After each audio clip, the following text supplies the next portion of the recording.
The mean of your data is 25.6 and its coefficient of variation is 18.75. Find the standard deviation. So இதில் பார்த்தீங்கன்னா மீன்ன்றதை நம்ம X பார் represent பண்ணலாம். 25.6ன்னு கொடுத்துருக்காங்க. Coefficient of variation அதை ஷார்ட்டாக சிவின்னு எழுதிக்கலாம். அதனோட வேல்யூ 18.75 கொடுத்துருக்காங்க. So find the standard deviation. Standard டீவியேஷன்னா சிக்மான்னு சொல்லி ரெப்ரசன்ட் பண்ணலாம். இதை தான் நம்ம ஃபைண்ட் பண்ணணும்.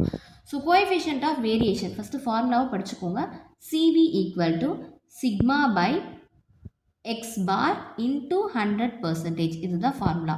ஸோ சிவி நமக்கு எவ்வளோ கொடுத்துருக்காங்கன்னு பார்த்தீங்கன்னா 18.75. சிக்மா நமக்கு தெரியாது. தட் மீன்ஸ் ஸ்டாண்டர்ட் டீவியேஷன் அதை அப்படியே எழுதிக்கலாம். எக்ஸ் பார்னா மீன் எவ்வளோ கொடுத்துருக்காங்கன்னா 25.6 அப்படின்னு கொடுத்துருக்காங்க. இங்கே இருக்க இன்ட்டு 100 அப்படியே எழுதிக்கலாம். ஸோ டிவிஷனில் இருக்க 25.6 லெஃப்ட் சைட் மூவ் பண்ணிங்கன்னா இட் பிகம்ஸ் மல்டிப்ளிகேஷன். இப்போ 18.75 into 25. So 25.6 equal to sigma into 100 இருக்கும். ஸோ இது ரெண்டையும் மல்டிப்ளை பண்ணோம்னா நமக்கு 480 கிடைக்கும், which is equal to sigma into 100. மல்டிப்ளிகேஷனில் இருக்க 100 லெஃப்ட் சைட் மூவ் பண்ணிங்கன்னா டிவிஷனில் வந்துடும்.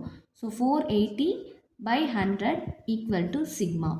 0 கேன்சல் பண்ணிக்கலாம். டினாமினேட்டில் ஒரு 0 இருக்குது. அப்போ லெஃப்ட் சைட் 1 டிஜிட் தள்ளி பாயிண்ட் வைங்க.